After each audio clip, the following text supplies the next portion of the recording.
My name is Sophia Ellis. I am 30 years old. It was a quiet Thursday afternoon in late June when I met Rachel at the little cafe on Main Street in our corner of Cumberland. The place smelled like fresh roast and warm cinnamon, and we had claimed our usual table by the window without even thinking about it. Rachel was telling me about her youngest starting swim lessons when her phone lit up on the table between us. She glanced at it, frowned for half a second, then slid it toward me like she always did when something felt off. "You need to see this," she said softly. The message was a forwarded text from the family group chat. It had been meant for someone else, but the forward had gone to Rachel by mistake. The words sat there in plain black text, simple and cutting. My younger sister Olivia had written that Matthew was finally getting through to Sophia about settling down and being realistic instead of chasing whatever new idea she has this month. She added that she was glad he was helping her see what actually matters. I read it twice. The coffee in my cup had gone cold by the time I looked up. Rachel's face was careful the way people get when they are not sure how much to say. I thanked her, slid the phone back, and changed the subject to the fireworks the town was planning for the 4th. We finished our drinks and hugged goodbye on the sidewalk like nothing had shifted, but something had. I drove the short distance home with the windows down, letting the warm Indiana air move through the car. The houses on our street sat close enough that you could hear a neighbor's lawnmower or smell someone grilling, yet everyone kept their own quiet rhythm. Matthew's truck was already in the driveway when I pulled in. He was on the back patio, the one we had built the first summer we lived here, scrolling on his phone with a glass of iced tea beside him. He looked up when I stepped through the sliding door. Long day, he asked the same way he always did. I sat in the chair across from him and told him about meeting Rachel. I did not mention the forwarded message. Instead, I said the cafe had been busy and the weather was holding up nicely for the holiday weekend. Matthew nodded, took a sip of his tea, and then set the glass down with a small clink against the glass table.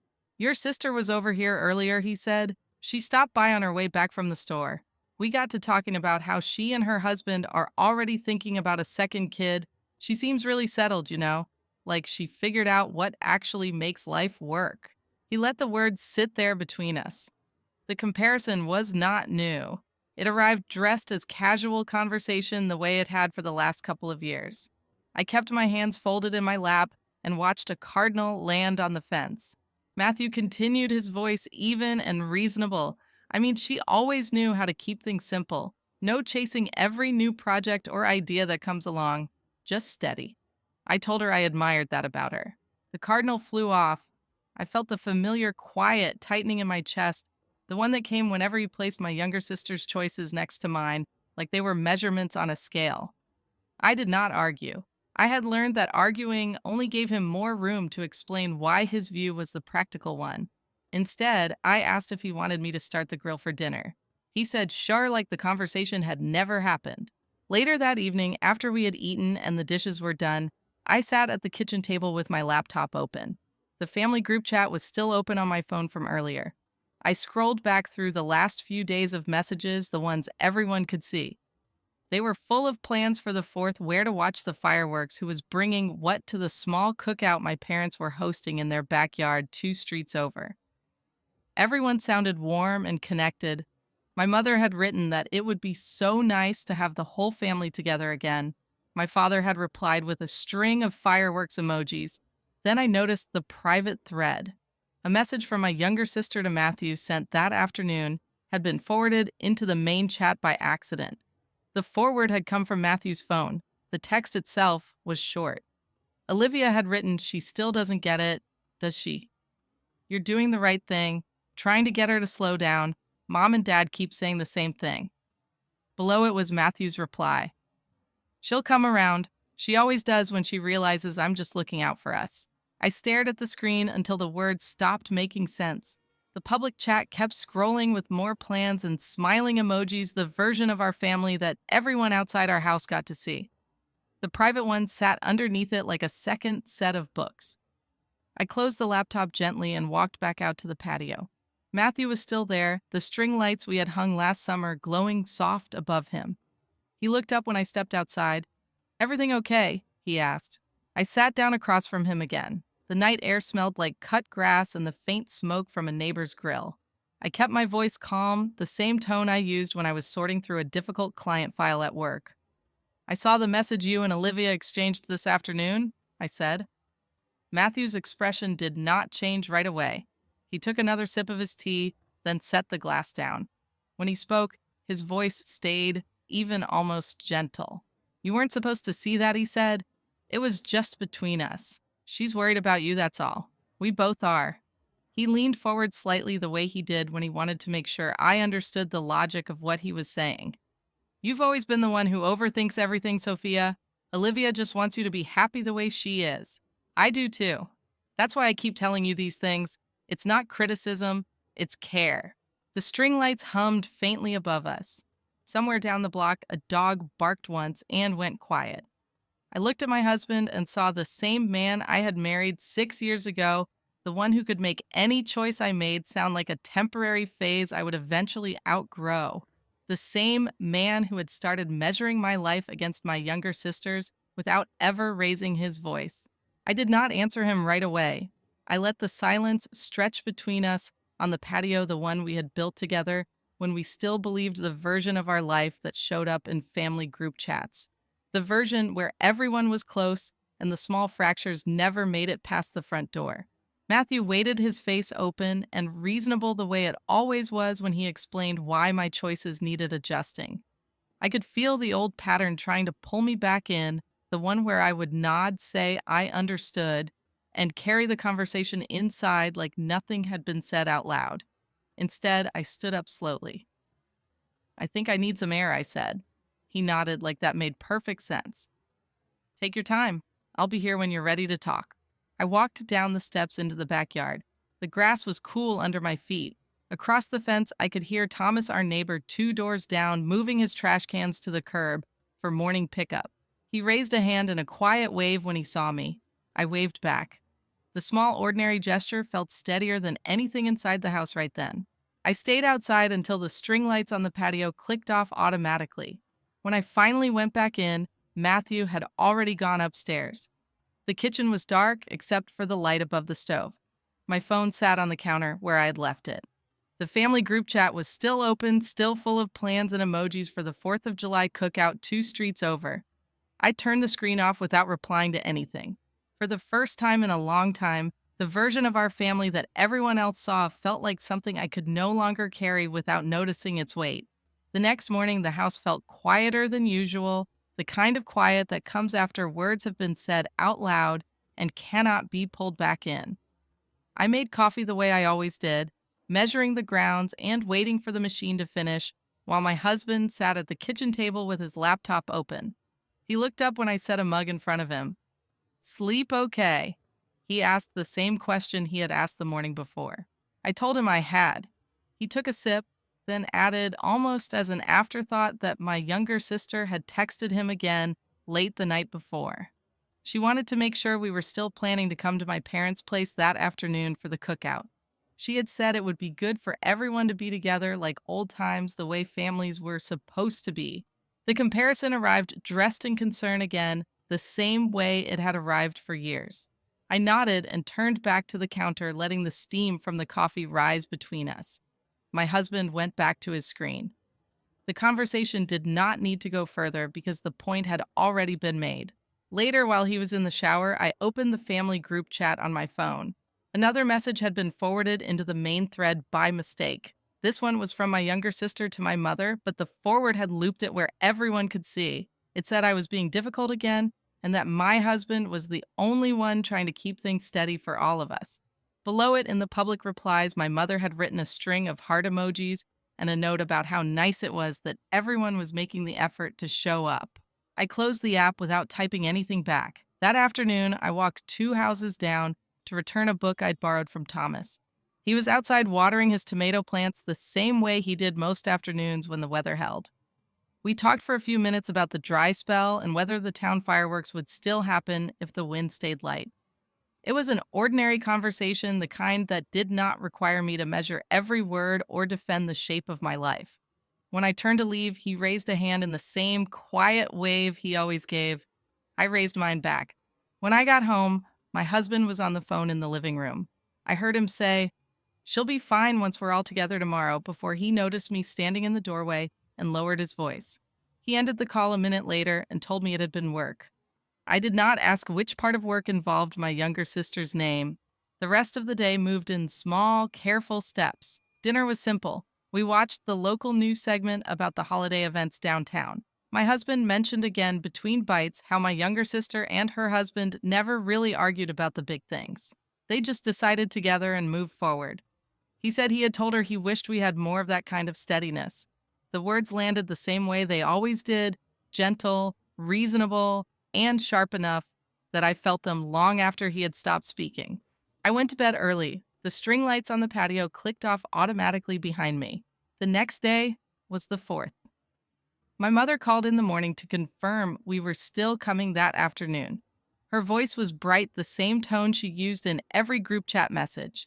She said it would be so nice to have the whole family in one place again. My younger sister was bringing a new potato salad recipe. My father had already set up the folding tables in the backyard. My Aunt Eleanor was driving in from Indianapolis and should arrive around the same time we did. I told her we would be there. After the call ended, I sat on the edge of the bed for a long time. The version of our family that existed in phone calls and group chats and holiday plans felt further away than it ever had. The private messages underneath it kept surfacing, the ones that never made it into the public thread. That afternoon, we drove the short distance to my parents' house. The street was already lined with cars. My husband parked behind my younger sister's SUV and turned off the engine. He looked over at me before we got out. "Try to keep things light today," he said. "Your sister's been looking forward to this. Everyone has."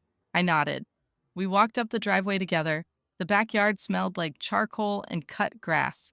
My father was already at the grill moving burgers with a pair of tongs. My mother was setting out paper plates on one of the folding tables.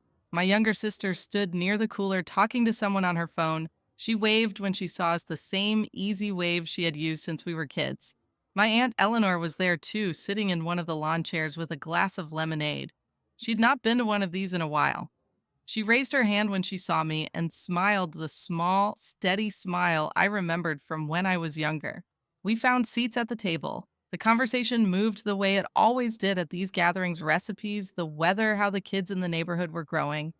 My husband sat beside me, answering questions about work in the same calm tone he used at home. My younger sister joined us after her call and slid into the chair across from mine. She asked how I had been, the same question she asked every time we saw each other lately. Before I could answer, my husband spoke first. "She's been thinking a lot," he said. "We've been talking about how some people make life harder than it needs to be. Your sister here has it figured out. Steady job, steady plans. I keep telling Sophia she could learn a thing or two." The words were said with a small laugh, the kind that invited everyone else at the table to smile along. My mother nodded. My father kept turning the burgers. My younger sister looked down at her plate for a second, then back up with the same easy expression she had worn when she waved. My Aunt Eleanor set her lemonade glass down on the table. She looked at my husband, then at me, then back at him. When she spoke, her voice was quiet but clear enough that the conversation around us slowed. "That's an interesting way to put it, Matthew," she said. "I've always thought Sophia was the one who knew how to hold her own ground when it mattered. Maybe that's what some people find difficult." The table went still for a moment. My husband's smile stayed in place, but the easy rhythm of the afternoon had shifted. My younger sister looked from my aunt to me and then down at her hands. My mother started talking quickly about the potato salad, trying to pull the conversation back to safer ground. I sat with my hands folded in my lap and let the silence stretch. The two versions of our family were both present at the same table, now the one everyone had been carrying in group chats and phone calls, and the one that lived in the private messages and the comparisons that never made it into the public thread. My phone buzzed once in my pocket. I did not reach for it. Whatever new forward or mistaken text had arrived could wait. For the first time in years, I was not in a hurry to smooth anything over or carry the version of unity that had been handed to me. My Aunt Eleanor picked up her glass again and took a sip, her eyes still on my husband. The afternoon light moved across the backyard, and somewhere down the block, the first test fireworks popped in the distance. The sound was small and harmless, but it carried. The moment after my aunt spoke, the backyard seemed to hold its breath. The burgers on the grill hissed. Someone's phone buzzed on the table. My husband kept his smile in place, but the easy rhythm he had carried all afternoon tightened around the edges. He leaned back in his chair and looked at my aunt with the same calm expression he used when he explained things to me at home. I'm just trying to help her see what actually works, he said. Some people need that kind of steady voice. Your niece here has always been the one who makes everything more complicated than it has to be. Her sister figured it out years ago. I keep hoping she will too. My younger sister nodded from across the table, the same small nod she had given in group chats when the conversation turned toward me. He's right, she said quietly. We all just want you to be happy, Sophia. The way the rest of us are. My mother reached for the potato salad bowl and started talking about the recipe again, her voice a little louder than before. My father kept his eyes on the grill. The surface of the afternoon tried to smooth itself back into place the way it always had. I felt the old pattern pulling at me, the one where I would smile, nod, and carry the conversation forward so no one had to sit with the discomfort. I had done it for years. It had kept the version of our family that lived in phone calls and holiday plans intact. But the private messages and the comparisons had surfaced too many times now. The weight of holding both versions at once had become heavier than the peace I had been protecting. My Aunt Eleanor set her glass down again. She looked at my husband, then at my younger sister, then directly at me. When she spoke, her voice stayed low and steady. I've been watching this for a long time, she said. Every time we get together, someone finds a way to remind Sophia that her choices are the problem. It's always dressed up as care. It's not care, it's control. The table went quiet in a different way. My husband's smile slipped for the first time. He turned to me, his voice still, even, but sharper now. You see what happens when you don't let people help you. Now, your own Anne is making this into something it isn't. We were having a nice afternoon. I looked at him across the table. The string lights my father had hung years ago glowed softly above us. Somewhere down the block, another test firework popped. I kept my voice calm, the same tone I had used on the patio 2 nights before.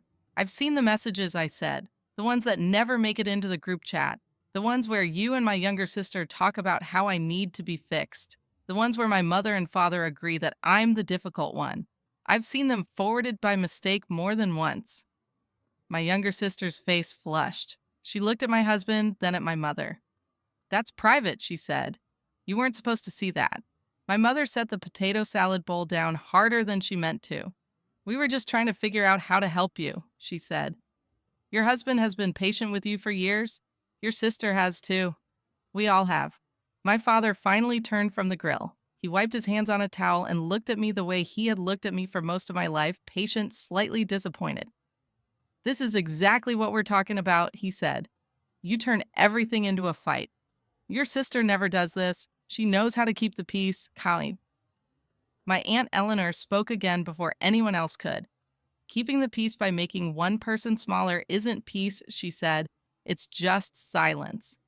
I've been quiet about it for too long, too. Sophia has been carrying this family's idea of who she should be while the rest of you get to stay comfortable. I won't sit here and pretend that's love. The words landed differently because they came from someone who had been part of the public version for years. My husband pushed his chair back slightly.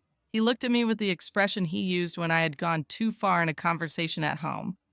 You're really going to do this here? He asked. In front of everyone. After everything I've done to try to make this work, I stood up. The movement was slow. I did not raise my voice. I'm not doing anything to you, I said. I'm stopping the part where I pretend the private version doesn't exist. I'm not going to sit at tables where my life gets measured against my younger sister's, so everyone else can feel like we're still one happy family. That version was never real for me. My mother started to stand too, but my father put a hand on her arm. My younger sister looked down at her plate again. The potato salad sat untouched between us. My Aunt Eleanor stayed seated, her eyes steady on mine. She gave a small nod, the kind that said she had already decided where she stood. I walked around the table and through the side gate without looking back. The driveway felt longer than it had when we arrived. My husband's truck sat where he had parked it. I got into my own car, started the engine, and drove the short distance back to our house. The string lights on our patio were still dark. The neighborhood was filling with the sound of early fireworks. Later that evening, after the sun had gone down and the real fireworks had started somewhere downtown, my phone lit up with messages from the family group chat. My mother had written that she hoped I was okay and that we could talk when things calmed down. My father had added that family was family and we should not let one afternoon ruin everything. My younger sister had sent a single line: "I didn't mean for you to see those messages." My husband came home 2 hours later. He stood in the kitchen doorway for a long time before he spoke. "You embarrassed all of us today," he said. His voice was tired now, the calm edge gone. "Your aunt made it worse. Your parents are upset. Your sister feels awful. We could have handled this at home." I was sitting at the kitchen table with a glass of water. I looked at him and felt the detachment settle into place like something that had been waiting. "I'm not handling it at home anymore," I said. "I'm not carrying the version of us that only exists when no one is looking too closely. If that means the surface of our family changes, then it changes." He stood there for another minute. Then he walked upstairs without answering. The bedroom door closed. I stayed at the table until the fireworks outside had faded into the quiet of the neighborhood. In the weeks that followed, the group chat grew quieter. Messages about weekend plans and recipes still appeared, but fewer of them included me. My mother called once to ask if I was coming to a birthday dinner. When I said I needed some time, she said she understood, but her voice carried the same careful tone she used when she wanted to avoid conflict. My younger sister stopped forwarding anything at all. My father sent a text about the lawnmower he had borrowed from us and never brought it back up. My husband and I moved around each other in the house with the same careful politeness we had used on the patio. Some nights he still tried to bring up my younger sister's choices as a gentle comparison. I no longer stayed in the conversation long enough for him to finish the thought. The invisible power that had lived in those comparisons had lost its hold once I stopped agreeing to measure myself against it. My Aunt Eleanor called me the week after the 4th. She asked if I wanted to meet for coffee in Indianapolis. We sat at a small table near a window and talked about ordinary things for a while. Before we left, she said, "You don't owe anyone the version of yourself that makes them comfortable." I should have said that sooner. I told her it was enough that she had said it when it mattered. The surface harmony of our family did not return. The group chats stayed thinner. Holiday invitations came with longer gaps between them. My husband still lived in the same house, but the private coordination with my younger sister stopped showing up and forwarded messages. The version everyone had carried for years had cracked open, and none of us pretended it could be glued back together without someone paying the cost in silence. I kept walking in the neighborhood most evenings. Sometimes I passed Thomas watering his plants. Sometimes Rachel waved from her car. The conversations stayed easy and ordinary. They did not require me to shrink or explain or carry anyone else's comfort. Protecting my peace had cost the easy image of family that had lived in phone calls and cookouts. It had also given me back the space to stop measuring my life against anyone else's. The loss was real. So was the relief that came with no longer pretending the two versions could exist at the same time. Thank you for listening to my story. If this story stayed with you, write this one. If it hit deep in the comments, I read what you share.